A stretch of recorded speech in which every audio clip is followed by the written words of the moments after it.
Hoy, en esta travesura radial llamada La Pizarra, estoy en Bogotá, en Colombia. Y estoy en un momento de cometer un triple atraco. Es un triple, sí, triple. Pensaba que era un doble, empecé por uno y ya van por tres. Me explico. Estamos con un actor, un comediante, un muchas cosas de Colombia. Alejandro Riaño, bienvenido y gracias por estar con nosotros en La Pizarra. Alfredo, no, gracias a ti por la invitación y por ese atraco que acá pues últimamente está muy normalizado el tema de los atracos en la ciudad, esperando que haya más seguridad, pero bien. Bueno, explico por qué un atraco, porque le escribí ayer, creo, sí, que nos apetecía tenerle como invitado aquí en este espacio radial llamado La Pizarra, que salimos al aire en AM750 en la Argentina, en Radio Pichincha en Ecuador, en Patria Nueva en Bolivia, en Sin Antena en Paraguay y en Radio Sonora en México y en La Base Público en España. En todos esos lugares estamos al aire. Le dije ayer a Alejandro, porfa, me gustaría tenerte invitado. Me dijo sí a la primera. Primer atraco concedido. Fue así, ¿no? Sí, fue tal cual. Tal cual. Pero le digo, ya, pero no tengo nada. O sea, estoy de paso en Bogotá y no tengo absolutamente nada de mi material ni de mi equipo. Y él, una suerte de tolerancia al atraco, me dijo, dale, no te preocupes que yo pongo todo el equipo. Es así, ¿no? Sí, es verdad, es verdad. ¿Así? Sí, no puse mucha resistencia. Dijo, no, coge el equipo, llévatelo. Todo el equipo aquí, todo el equipo que está acá, están colaborando con La Pizarra. Y el tercer atraco inesperado es que hoy me han regalado esta chompa que dirían los bolivianos o los argentinos, que no sé qué significa, pero me la ha puesto con mucho gusto, es un regalo hermoso. Juanpi, ¿qué es esto? Ese para Juanpis, él no dice COVID, sino fucking COVID. ¿Qué significa Le suena esto? más el Suena maldito como, COVID prácticamente. Maldito COVID dicho por un gomelo. Por un gomelo, un por cheto un en Argentina. concheto, por un fresa, dirían los mexicanos. Un cifrino, por un pelucón, que dicen los ecuatorianos. Por un fresa. Un pijo. Un jailón, que dicen los bolivianos. Exacto. Porque a Alejandro Riaño le conocen casi todo el mundo en Colombia y seguramente más allá de Colombia por un personaje que es Juanpis. Juanpis González. ¿Quién es Juanpis? Juanpis González es, como lo resumo de alguna manera, un petardo de extrema derecha, privilegiado, que ha aprovechado de hecho de todo ese privilegio para pasar por encima de los demás, racista, clasista, machista, xenófobo, homófobo, todo lo que no debemos ser como seres humanos. Representa eso que está mal, por así decirlo. Es un personaje que no ha entrado en cintura, que despilfarrador completamente, un personaje que va siempre por lo suyo, sin importar quién caiga en el camino. Es un personaje que le hace mucho daño no solo a esta sociedad, sino en el mundo, porque en todas partes existen... Debe haber muchos Juanpis. Exacto, estos tipos de personajes impunes, podría decirlo de alguna manera, que si pasa algo a mayores o comete algún delito, siempre va a tener una persona adulta que lo respaldará y lo sacará de esos problemas, como lo pueden ser sus padres. Y pertenece a una de las 48 familias más ricas de este país. Pues Alejandro Riaño se atreve a crea este personaje que provoca, yo diría, máxima atención en Colombia, en América Latina. Yo lo conozco desde afuera, de seguirlo, porque llama la atención que haga humor con la política, pero ubicándose en la extrema derecha. Pero antes de hablar de Juanpis, yo quiero hablar un poquito de Alejandro Riaño, que es él, con el que estoy charlando ahora, ¿no? Por favor, así no se vestiría Juanpis jamás iría así, con ¿no? la camisa completamente rota. No, eso no puede ser. Eso no puede ser, él siempre tiene que estar impecable. A mí me gusta siempre estas charlas a Alejandro hablar de los sueños, pero no de esto en un sentido figurado, no, Okay. ni metafórico. ¿Te acuerdas de lo que sueñas? Sí, de alguna manera los sueños se empezaron a volver como un poco efímeros, por así decirlo, porque vivo un poco más el tema del día a día, vivo un poco más como el presente, no pienso mucho a futuro con que cómo me soñaría en un tiempo donde me gustaría estar o qué sueño que pase en mi vida. No, vivo mucho como el presente. Sé que los tuve, claramente, tuve muchos sueños de decir me quiero presentar en este lugar, quisiera tener una temporada en dicho teatro, quisiera poder viajar con mi comedia por todas partes del mundo, se empezó a cumplir y me empecé a dar cuenta bueno, qué tan importantes son los sueños a la final, porque si ya cumplí si se supone que uno en ese trasegar de la vida va como diciendo, bueno, quiero llegar allá a la cima. ¿Qué es la cima? ¿A dónde me lleva la tal cima de la que todo el mundo habla? Sino que me pone feliz. Entonces iban cumpliendo muchos de esos sueños. Un sueño lo cumplí hace mucho tiempo, que era presentarme en un teatro donde siempre veía a esas personas que admiraba muchísimo. Y me acuerdo que cuando cumplí ese sueño, mi papá se acaba de morir hacía 2 semanas. Entonces recuerdo muy bien como ese recorrido subiendo las escaleras lleno de lágrimas, de decir, juepucha, estoy cumpliendo mi sueño, tengo este teatro completamente lleno, hay 1000 personas esperándome. Salí, de hecho lo manifesté al final del show, y bajé y me encontré solo en el camerino. Y todos esos aplausos se habían quedado atrás. Entonces dije, bueno, ya cumplí este sueño, ahora, ¿para dónde voy? Entonces se vuelve más como de metas, de proponerse uno metas en la vida y de no buscar tanto como el tema de quiero presentarme allá, sino qué puedo hacer con este don, por así decirlo, que muchos no lo verán o no les gustará, pero pues a mí sí es lo que tengo como lo más profundo, lo que me llena, y es qué puedo hacer con esto y cómo puedo de alguna manera darle un giro completo a mi vida y lograr con esta voz que tengo un cambio en mi mensaje. Realmente, mirar, sí, no es como quiero estar allá, quiero estar en la cima, se me cayó todo eso. Todo eso se fue. Muy joven, afortunadamente, y empecé a madurar. O sea, no puedo hablar que tengo el mismo humor de hace 10, 15 años, claramente. ¿Cómo era Alejandro de pequeño? ¿Era travieso, rebelde? Muy. 5 colegios. No me jodas. Sí, pero siempre algo que siempre fui como un líder en el colegio, positivo en todas las actividades que se realizaban. Entonces en un colegio que fui el mayor, porque era un colegio nuevo, el tercer colegio por el que pasé, entonces creé la emisora, llevé la cancha de básquet y yo mismo la empañetaba, hice la cancha de voleibol, hice el equipo de fútbol, que no había equipo de fútbol, y conseguía los uniformes, hice la banda de guerra de esos colegios de los que ya venía, hice la emisora.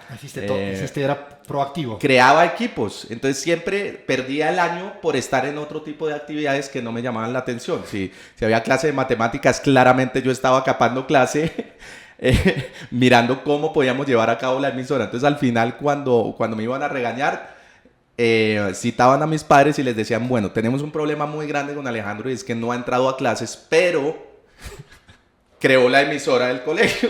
El contrapeso. El contrapeso, entonces no sabemos qué hacer. ¿Y eras rebelde, Alejandro?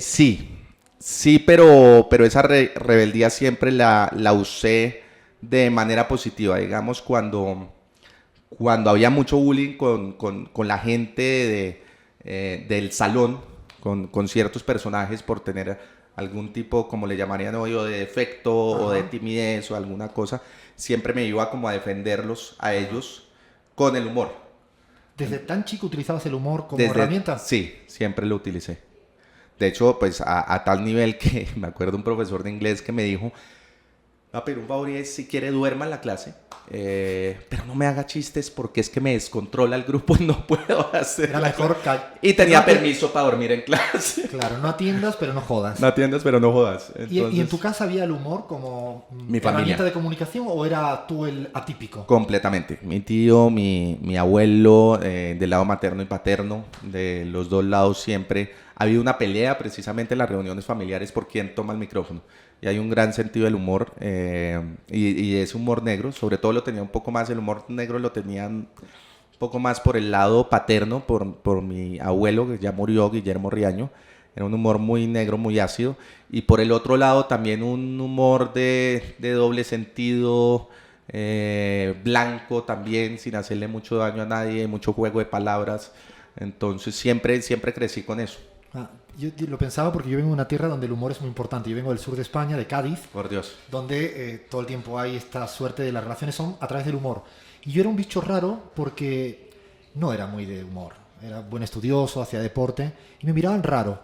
¿No sentiste en la escuela que había estos niños o niñas que no se reían tanto y los mirabas raros? ¿Tú también eras de los que nos hacían bullying? Siempre pasa, y en general yo creo que hoy por hoy y hace unos años entendí que la comedia, como en la vida, es de gustos. Entonces, así como hay 3 personas que no se ríen, hay otras 2 o una que sí lo entendió y lo goza mucho. Y eso me pasó una vez cuando salía como con un sentimiento de culpa de la comedia que estaba haciendo y de pronto que no había hecho el trabajo que debía hacer. Y estuve en una función donde entre esas 400 o 500 personas había un grupo muy, muy pequeño de gente que se reía, unas 30, 40 personas que lo entendían. Yo decía, no lo estoy ejecutando de la manera que lo debo ejecutar y la gente está pagando por un servicio y es venir a reírse. Y yo tengo que cumplir con esa necesidad de esas personas que están yendo a reírse. Y hablando con un tío, con mi tío Julio, me dijo, no importa a cuántos haga reír porque es que usted no sabe las cargas psicológicas con las que la gente llega a un teatro y paga una boleta para reírse. No sabemos desde dónde viene, no sabemos por qué viene. Unos pueden decir, vamos a reírnos y ya. Otros pueden venir con problemas familiares muy fuertes, a alguien se le murió a alguien y necesita salir de todo ese momento que está viviendo. Y me dijo, desde que haga reír a una sola persona ya está ganando en algo, porque está de alguna manera generándole una satisfacción a ese ser que pagó y que se rió y que usted cumplió su cometido. Y es que es lindo reírse. Ahí te pregunto, ¿hay un momento donde dejaste de reír? Donde hay, no sé, un día donde dice no claro, muchas veces. Cuando murió mi padre, de hecho que tuve el show a los pocos días. ¿Pudiste hacerlo? Sí, y encontré... días después, Alejandro? No, hay una historia más linda de eso, y es que el día que él murió, al siguiente día, el día del entierro, tuve una clase de teatro. Yo estaba estudiando teatro y era clase de voz. Estábamos montando una obra que se llamaba Lisístrata, entonces no podíamos hablar de Aristófanes y no podíamos parar los ensayos porque ya era muy pronto. De hecho, el día anterior, antes de la muerte de mi padre, le había actuado a él la obra. Y fue un día maravilloso que no había tenido hacía mucho con mi papá. De hecho, yo nunca capaba teatro porque encontré en el teatro una pasión, cosa distinta a lo que pasaba en el colegio. Si no me apasionaba, me iba. No lo hacías, claro. No lo hacía. Y ha pasado así en mi vida. Lo que no me apasiona lo dejo a un lado y bueno, he dejado muchas cosas ahí en el camino. Por eso, como dicen, este tipo es un medio que no, si no me llama la atención, no funciona. Y al otro día tenía esta clase y Marlon, el profesor, me dijo, no tiene que ir. Y le dije, no, de hecho sí quiero ir. La clase era a las 7 de la mañana, como hasta las 2 de la tarde. Viví una clase maravillosa. Escribí el discurso que iba a dar en la iglesia, en la clase. Y fue un momento catárquico para mí. Hice catarsis allí en cada uno de los momentos y me di cuenta de la importancia de estar en ciertos espacios donde me olvido de lo que hay en el exterior. Y creo como mi propio universo en el en vivo, en las escenas. Por eso quiero tanto como el tema del en vivo, del teatro, de presentarme acá, que es algo que creo que en mi vida no podría dejar. El tema de las caras no me gusta tanto, me gusta estar más detrás dirigiendo, escribiendo, pero cuando es un show en vivo en el teatro, flipo, como dirían ustedes. Digamos flipo, alucino, como dicen en Argentina. Alucino. Flasheo, que dicen allá. Y un momento maravilloso, me acuerdo los otros actores mirándome, todo bien, yo estoy feliz. Claro, por eso te preguntaba, porque se me murió mi papá hace un par de años y no pude tomar un micro en un tiempo y estuve como apagado un tiempito. Luego, evidentemente, uno va tomando la fuerza. Pero es difícil. Son momentos donde el humor incluso no le cerraba todas las puertas. Pero en el teatro, fíjate que, y sobre todo en el arte, es una cosa que de alguna manera te da más fuerza y te pone a reflexionar muchísimo sobre qué es la vida. Y sobre la muerte también. Entonces siempre vi como la muerte de mi papá como algo muy positivo, a sabiendas que ha sido el golpe más duro que he tenido en mi vida, porque más que un papá era como un gran amigo, era una persona con la que compartía, con la que iba a fiestas, con la que siempre me hablaba desde el amor, y es un poco lo que trato de inculcarle hoy en día a mis hijos. Y como yo me hablo, o sea, el chiste, y esto puede sonar un poco pesado, con mi hija es: trae ya la correa que te voy a pegar, y para ella es un chiste y se ríe. Claro. Y dice, dime otra vez, papá, porque en la vida le he levantado una mano, jamás le he tocado un pelo, sino siempre me arrodillo, me pongo a su mismo nivel y le digo, todo hay que hacerlo con amor.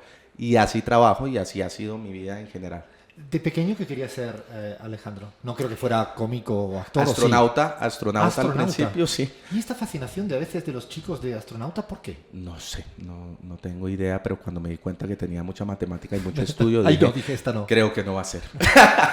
No sé si un astronauta. ¿Y Sí, qué otra no se me cosa? va a dar. ¿Qué otra cosa? Futbolista, jugué mucho fútbol. Ah, ¿jugaste mucho fútbol? Jugué mucho fútbol, jugué en la selección Colombia preinfantil en el 94 y viajé en USA Cup a jugar. Era un ¿De torneo qué jugabas? ¿De qué jugabas? delantero derecho. Le metí 2 goles a Inglaterra, 3 a Brasil. Ahora los argentinos están todos aplaudiendo cuando he dicho le metí 2 goles Bueno, a Inglaterra, y a Brasil. arriba toda la audiencia. Y a Brasil, entonces 2. ahora están todos aplaudiendo.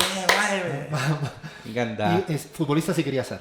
Sí, me gustaba mucho el fútbol, pero me empecé a interesar desde muy joven en el tema del stand-up comedy, como a los 12 años.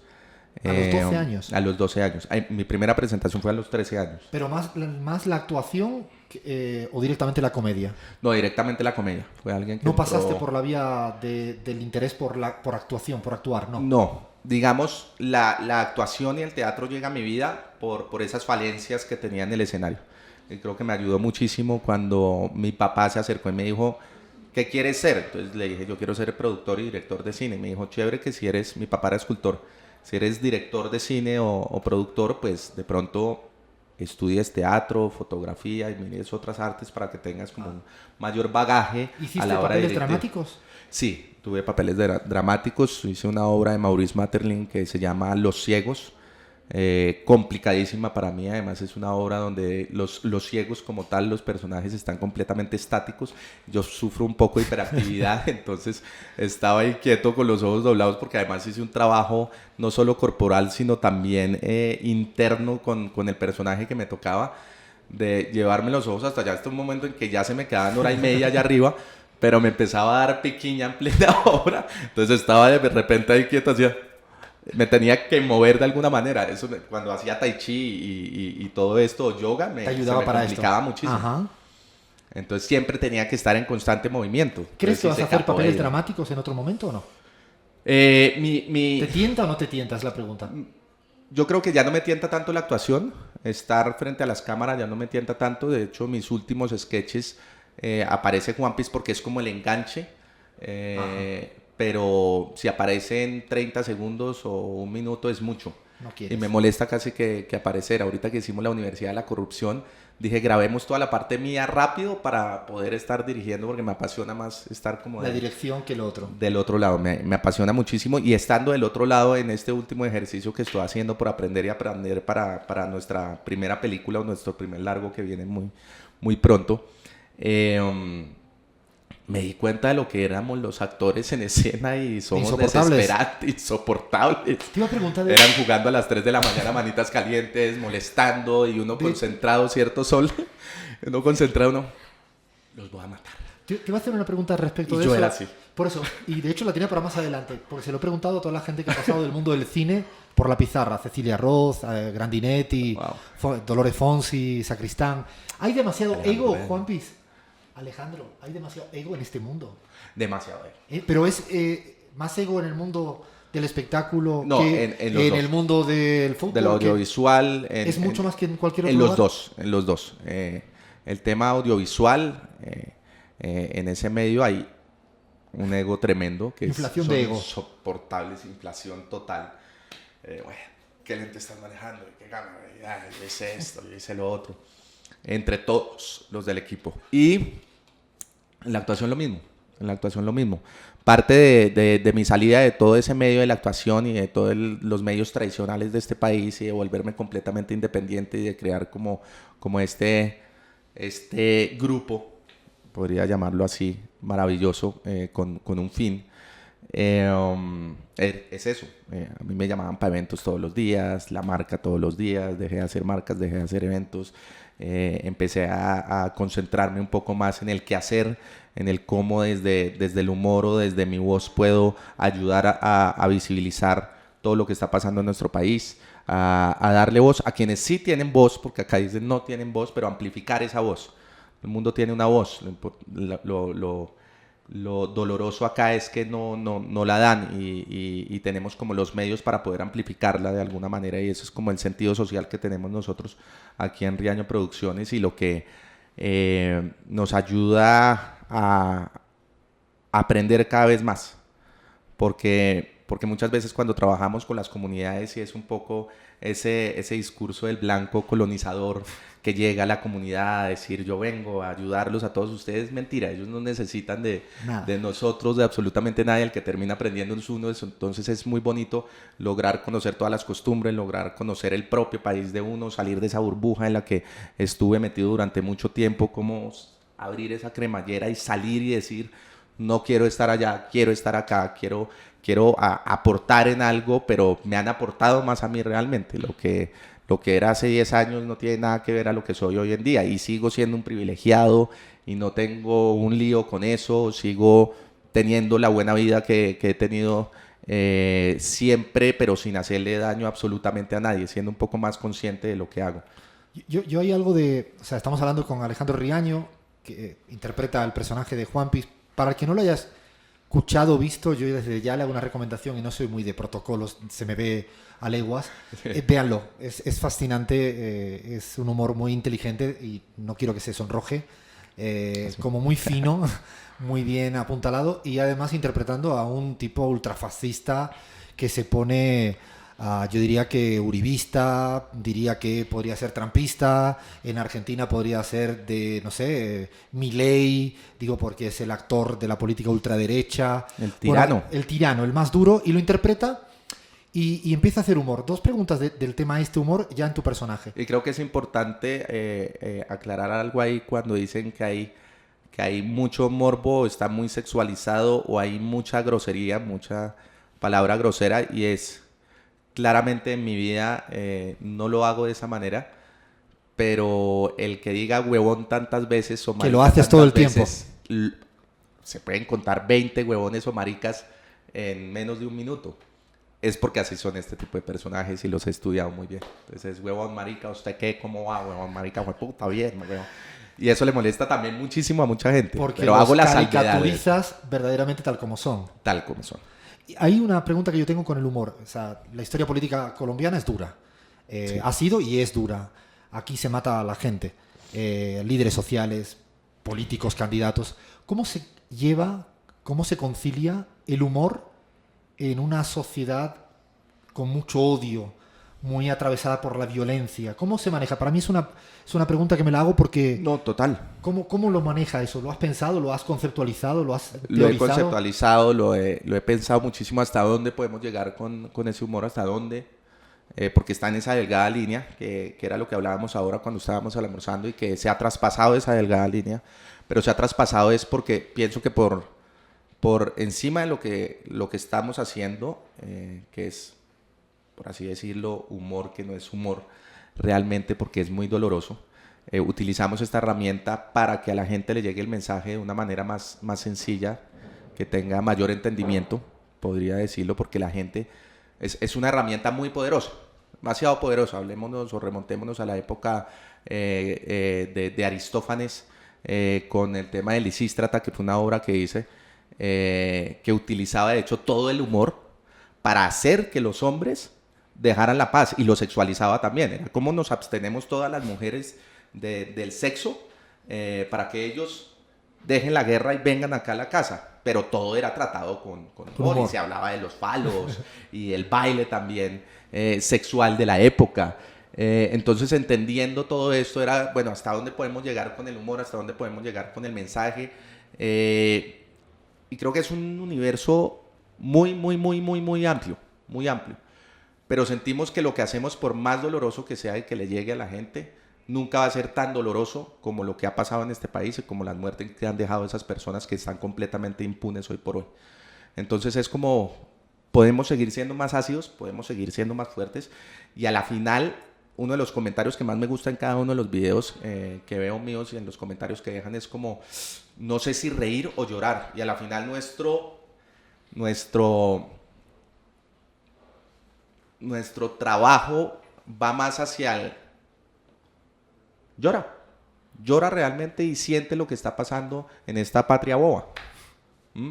Porque es que esto no es de ahorita, esto lleva más de 211 años donde hay una gran impunidad, donde vivimos en un narcoestado, donde vivimos en un país donde se paraliza completamente por la muerte de un futbolista, pero ¿qué pasó con las 11 personas masacradas en el Putumayo? ¿Qué ha pasado con todos los falsos positivos que están volviendo? ¿Qué ha pasado con todos los hijos de las madres de Soacha, del Verbenal, todos los de la Guardia Indígena, toda la gente que han matado, toda la gente que han desplazado en nuestro país? Y esto es normal. Esto es normal para ellos, pero se paraliza todo porque murió un gran jugador del fútbol en Colombia. Entonces le ponemos más atención a esto y a mí me duele muchísimo hablando desde el privilegio y desde todo lo que hemos armado y poder salir con una voz y echarse tanta gente encima, tantos enemigos, pero seguir insistiendo en esto tiene que Pero ¿no te cambiar. pareces, Alejandro, que una de las virtudes de este humor político es que al final es más transversal? O sea, llega a... Yo me imagino una persona de derecha escuchando el show de Juan Piz. Se llegan a reír también.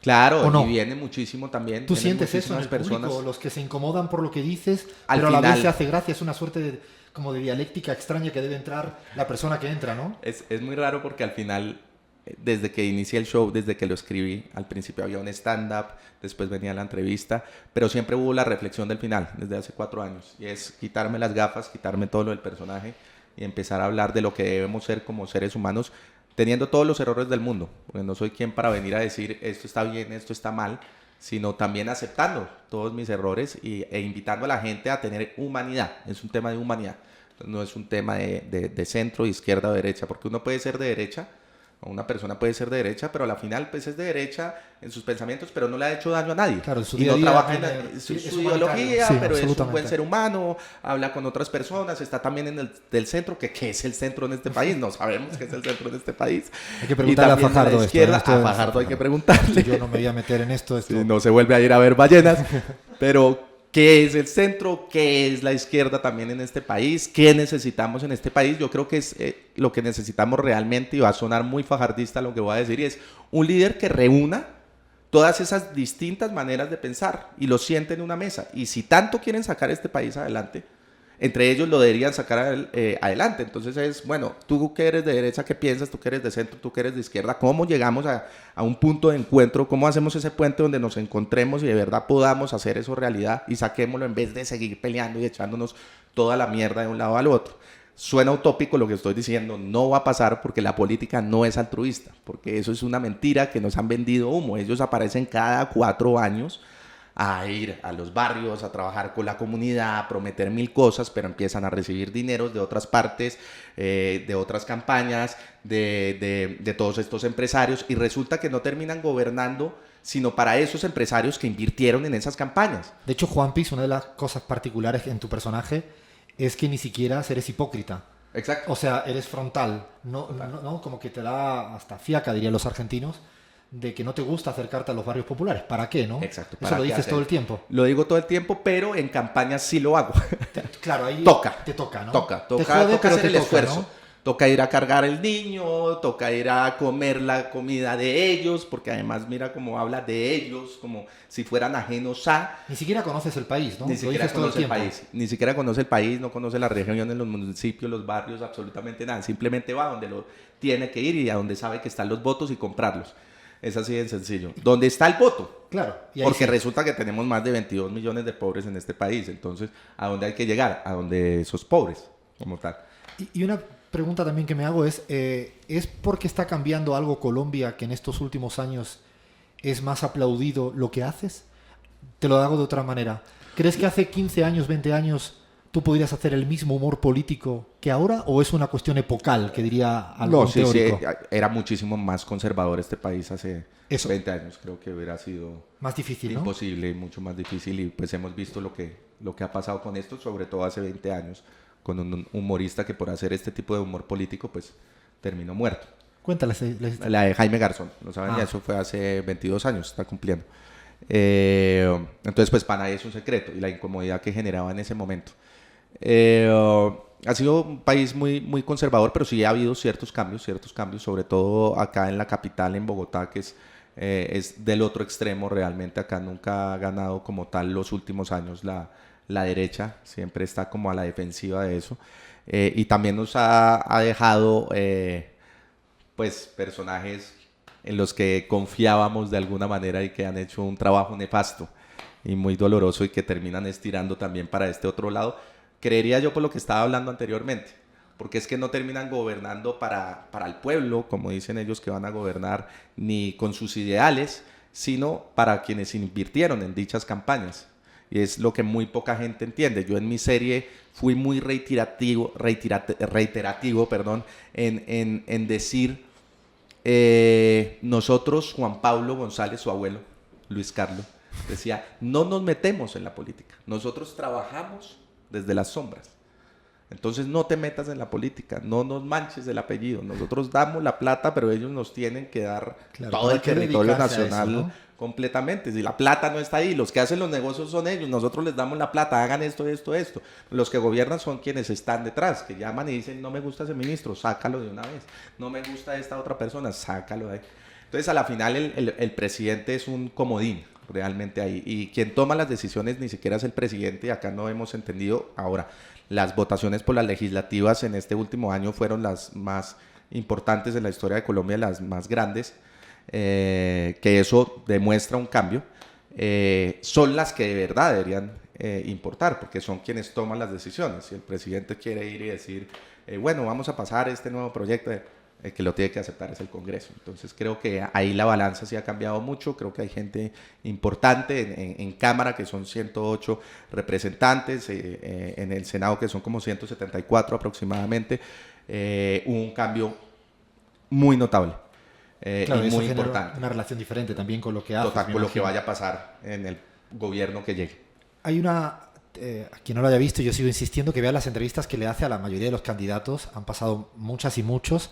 Más que recomendable la que hace con Francia Márquez, que hoy en día es un personaje fundamental en la política colombiana, por lo que representa, por lo que implica.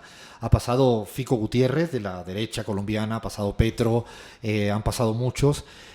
Ahí hay dos cosas. Una es, no hace falta que me diga nombres, hay entrevistas de estas que no las pasas bien, no hace falta que me digas nada de nombres, pero ¿cómo te manejas en una situación donde estás hablando con un político que además está queriendo tener votos en ese momento? ¿Te sientes incómodo en algún momento? Sí, en muchas se siente uno incómodo, sobre todo porque no entiende de pronto el personaje y está ahí porque además llaman de muchas zonas del país diciendo, ¿cuánto es? A ver, hay que pagarle, pero necesito estar ahí, nos ha pasado, no lo aceptamos. O sea, que quieren estar ahí pagándote ya por la importancia que tiene el show. Sí, muchísimos. Sobre todo cuando se iban a lanzar todos los representantes a la Cámara o al Senado. Quieren estar ahí. De todas las zonas del país. Llamando de cómo haríamos, incluso me llamaron también para viajar a Nueva York a hacerle una entrevista. No puedo hacer eso.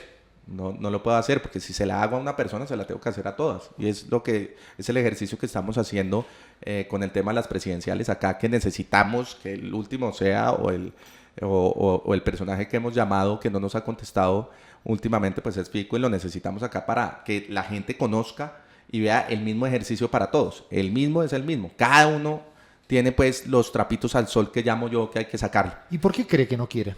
De pronto le puede hacer mucho daño con lo que pueda salir el personaje, o no sé si ya con la gente que se ha venido comprometiendo le dicen por allá ni se aparezca, es mejor que no, vamos muy bien. No te veas en un espejo. Exacto. En Juanpis. Sí, puede ser, no lo sabemos. ¿Y a Uribe lo has intentado entrevistar? Lo intenté 5 veces ya.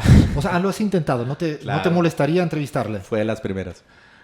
A mí no me molestaría. Eso se le llama provocación. A mí me molestaría, pero al personaje no. Para el personaje sería un sueño cumplido. Claro. Porque es su mesías. Claro, es su amigo del alma. Exacto. Y no ha querido ir nunca. No, ya me dijeron que no volviera a insistir. O sea, que no era una opción. ¿Quién te falta en pasar? Uribe sería el que más. Sí, es el que... ¿En Colombia alguien más? En Colombia... los hijos, de hecho hace poco tuve comunicación con Tomás y le escribí que cuándo. Entonces estoy como a la espera de esa entrevista. Pero acá, ¿quién nos falta? ¿A quién te gustaría? ¿A quién me gustaría? O sea, Pastrana, por ejemplo, ¿lo has entrevistado? Lo busqué también muchísimo. Y tampoco nada. Creo que no se es curioso que no quieran ni Uribe, ni Pastrana, ni Fico ahora verse con Juanpis. Con Juanpis, ¿no? Sí, Pastrana sería bien, bien complejo. Hay muchos temas de fondo y mucha información que se tiene. Creo que para él no sería muy bueno, entonces creo que también es una entrevista. Porque iba a ser un especial expresidentes. El especial expresidentes era Reuniendo, que fue la que arranqué con Ernesto Samper, y no pude seguir con ningún Ya no otro. quisieron más. No quisieron más. Tengo en espera la de Juan Manuel Santos. Eso sí está Él te lo va, te lo ahí va a veremos. conceder. Me dijeron que sí, que no era el momento, que no está en el país, pero sí es una entrevista que se va a llevar a cabo. ¿Es tu humor mucho para Colombia? ¿Crees que el humor de tu show de Juanpis sería entendido si vas a Buenos Aires, si vas a Ciudad de México, si vas a La Paz? ¿Sí? Completamente, porque creo que lo que nos une, sobre todo como latinoamericanos, es esa corrupción.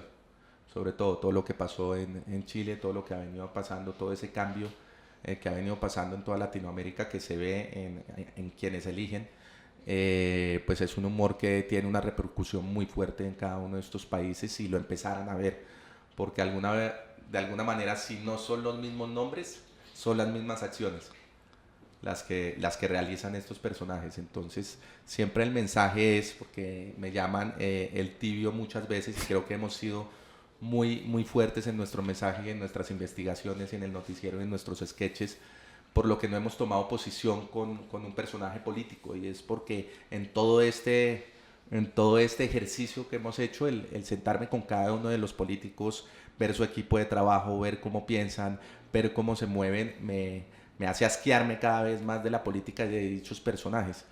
Entonces, si bien uno lee, bueno, la izquierda es esto, el centro es esto, la derecha es esto, con qué me siento más afín, con el liberalismo, con el neoliberalismo, con el partido conservador, con el otro, a la final no hay ninguno que me represente en ese sentido. Que toca votar, claro que toca votar, y siempre voy a votar en contra de él, lastimosamente, porque acá no votamos por el mejor. Me parece que este es el mejor, que este va a cambiar. No, es como no queremos más esta mierda y cómo la cambiamos, pero pues tampoco es como el cambio. Entonces es muy, muy doloroso, y es poder sentarnos a hablar entre todos.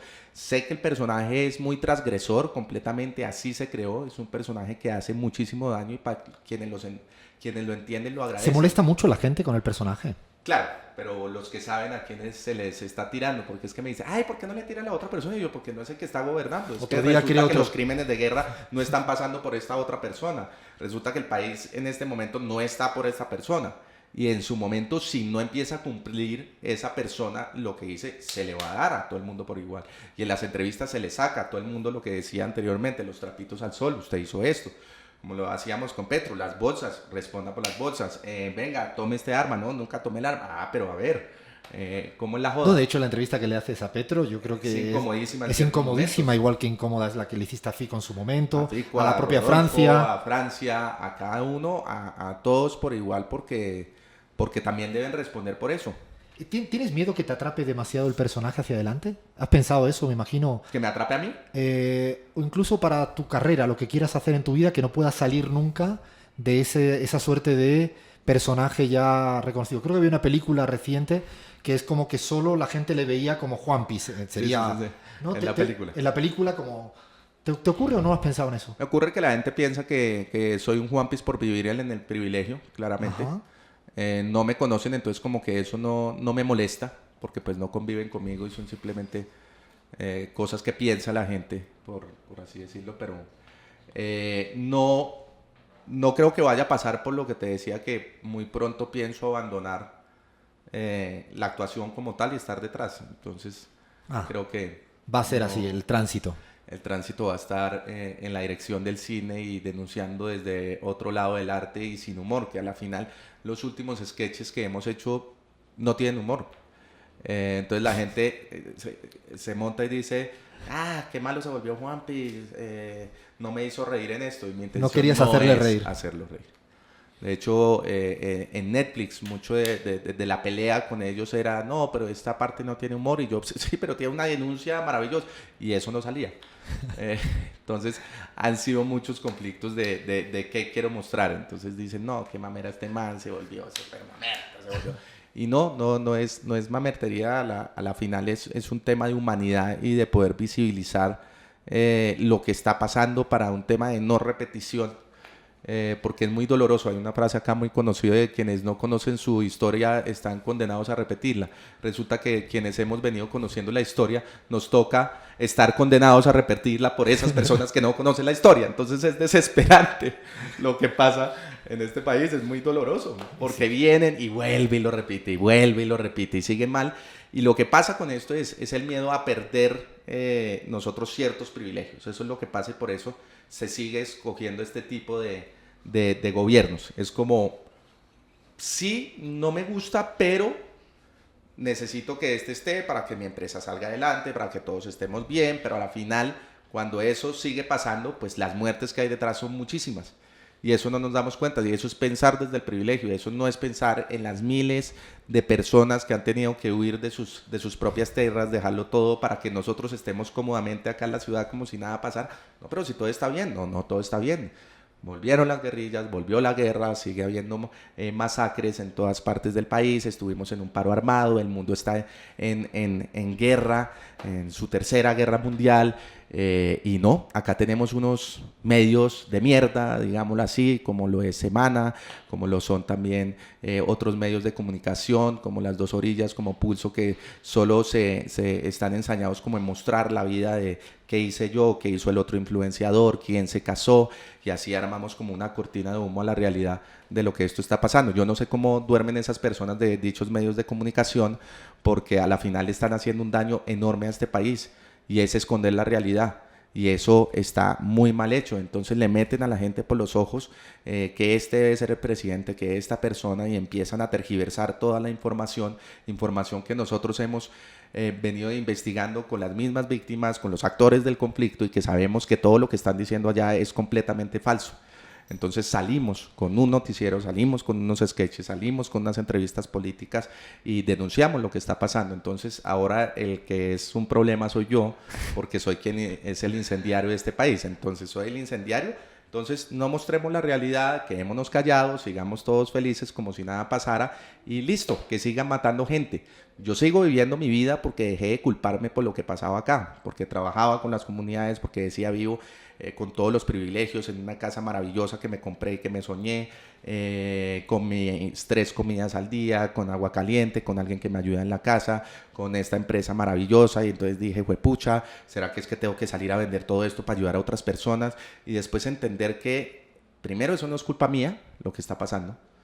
Segundo, es cómo utilizo todo ese privilegio para lograr aportar en algo o dignificar la vida de las otras personas, si bien puedo hacerlo. Y tercero, ¿cómo hago para visibilizar todo esto que está pasando y no culparme sobre eso? Y salir de ahí, porque mi vida en un momento se empezó a volver un 8 y entonces me tomaba 3 tragos y estaba con Rocío diciéndole, estoy mamado de esta vaina, y entender que esto no lo va a cambiar, que somos más de 7.000 millones de personas en el mundo y que cada día nace un pequeño asesino en el mundo, un pequeño tirano, un pequeño hijueputica, por así decirlo, que va a seguir dañando esto, y unas personas que no trabajan desde el amor, que es lo más importante. Pero la incomodidad, de hecho, es que un vídeo de Alejandro Riaño interpretando a Juanpis puede llegar a 7 millones, me decía, algunos de los que más se ven. Claro, y eso es incómodo porque es visto por mucha gente. Sí. Y eso provoca esa incomodidad de que le estás contando a la gente de otra manera, con humor, que además lo hace mucho más cercano, que yo creo que es la diferencia de los políticos. Eso acerca. Acerca, es completamente. Como mucho. Por eso creo que son tan importantes los espacios de humor. Sí, es fantástico. Que los políticos que tienen humor y que son inteligentes dicen, hay que estar allá, hay que ponerme la peluca, hay que coger la guitarra, hay que mostrar lo que somos, el que coge y juega 21 y allá quedó de presidente. O sea, ciertas personas que saben que hay que estar en ciertos lugares, cagándola. Claro, aunque la hagan de manera la que sea. Bueno, sí. Ya vamos terminando, que si nos vamos quedando sin tiempo. Siempre nos gusta terminar, Alejandro, con una suerte de, tiki-taka, pregunta corta, respuesta así a la primera. Si quieres ser Alejandro, si quieres ser Juanpis, tú mismo puedes contestar a la primera. ¿Cuál es el estereotipo de los colombianos que más te jode que digan? ¿Qué más me jode? Sí, no a ti, sino cuando se habla de los colombianos y se estigmatiza por algo y tú digas, esto no es verdad. ¿Qué te jode eso? Me jode muchísimo cuando nos estigmatizan con el tema de Pablo Escobar y del narcotráfico. Porque eso no somos los colombianos. Me iría a otra conversación, la voy a parar acá. Para una buena conversa vino... ¿Con esa? No, porque yo vengo de una tierra donde también es de narcotráficos. Total. Yo nací en un pueblo donde es de narcotraficantes. Y Claro, cuando pero decía... no estigmatizan de la misma manera. Sí, cuando salía a cualquier rincón de España, Bueno. era decir que venía de ese pueblo, eran los narcotraficantes. Es como para un colombiano en el exterior. Exacto, pero tú en cualquier rincón de España, para nosotros en el Exacto, mundo en entero. el mundo que es mucho más jodido. Es mucho más jodido. Hey, where are you from? I'm from Colombia. Oh, Pablo Escobar, man. No. Esa no. No. ¿Qué es lo que te aburre más en tu día a día? ¿Qué es lo que me aburre más en el día a día? La quietud, la falta de creatividad. Ahora tuve 3 semanas bien complejas donde yo mismo me invité a esa quietud y a la vagancia por cosas que estaba pasando, pero yo creo que la falta de movimiento, de creatividad y del quehacer. ¿Qué podemos hacer con todo esto? Tenemos un medio muy importante que mueve muchísima gente. ¿Qué hacemos con toda esta información que hay? Lastimosamente me levanto en un país donde todo el día tenemos material, tenemos contenido. Sí, en es otro inagotable, país del mundo es inagotable y eso no es chévere para uno. Podría estar hablando de banalidades, pero nos toca hablar de cosas muy dolorosas. Y aprendí hace mucho tiempo que debía utilizar esta herramienta para eso, no para algo banal como lo era mi comedia anteriormente. Y eso fue lo que me llevó un momento a hacer catarsis, llegar a donde mi hermana, decirle, la estamos cagando porque estamos haciendo humor que no conlleva nada, ni invita a la reflexión, Es ni invita a interesante, ¿no? cuestionarse. Es como el sentido del humor, ¿no? Total, y lo llevé de una manera muy, muy banal al principio el personaje, y cuando ya vi que tenía a esta gente, cuando ya había captado la atención, dije, ahora sí vamos a meterle de lo que hay que hablar, y así lo hicimos y así funcionó, pero nunca pensando como en cómo llegar a ser exitoso con el personaje, jamás, todo se dio de manera natural. Sí, eso es lo que se percibe, se transmite. Dime un personaje histórico o contemporáneo con el que te gustaría tomar un tintico, un vino, una cerveza, lo que sea. Que ya haya muerto. Sí, de donde fuere. Con Chaplin sería maravilloso. Con Chaplin. Era encantado, sí. El que más. Sí. Y al que no le aceptarías ni nada, ni un tecito. No, a cualquiera le aceptaría. Yo creo que hay que sentarse a dialogar. Otro país que no sea Colombia con el que un día te gustaría vivir un tiempito. Complicado, muy complicado porque amo vivir acá. Me he arriesgado por eso, pero yo creo que sería España, vivir en Barcelona. Te saldría la Z así. No, ya me la explicaste. No, salía mal. Entonces era 5 y 6. Hay que contarle a la gente que 5 y estábamos 6. ahí antes de entrar a la entrevista y le salía todo al revés. Era 6 y 5. Era una cosa extraña, pero bueno, es cuestión de práctica. No, pero gustaría mucho. Colombiano, vamos, latino, coño, sí, salsa, vamos. Pablo Escobar, te vas para la mierda, te das la... Y ahora sí, para terminar, dime una palabra, por cada una que te voy a decir. Gemelos. Gemelos. Pucha, fortaleza, amor, unión, Paz, necesidad, rumba, necesidad también. Hay que descansar y hay que disfrute. Twitter, Cloaca, Uribe,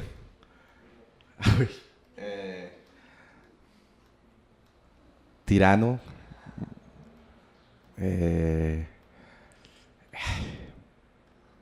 mafia, narcotráfico. Para, dolor. solo era una, ¿eh?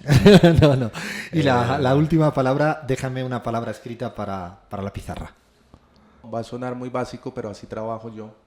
Y es amor. Realmente hago todo con amor y es como el mensaje que dejo siempre al final.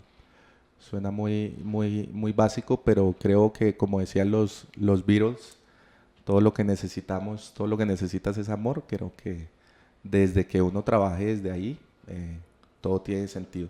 Lo hago con mis hijos, lo hago en mi trabajo, lo hago en mi vida. Amor.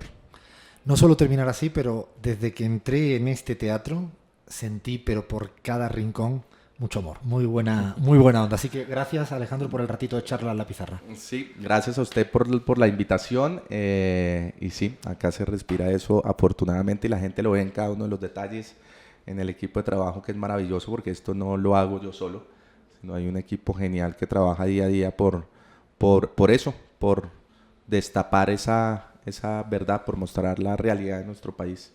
Entonces seguirá el odio como siempre, pero acá seguiremos trabajando desde el amor y desde el odio del personaje, porque es un personaje odiado, incitador, incendiario, pero que si la gente empieza a ver el mensaje de otra manera, entiende que es todo lo contrario a lo que queremos decir. Pónganse ya a buscar lo que hace este señor, como Juan Pis o como Alejandro Riaño. No se lo pierdan. Seguimos en la pizarra. Seguimos.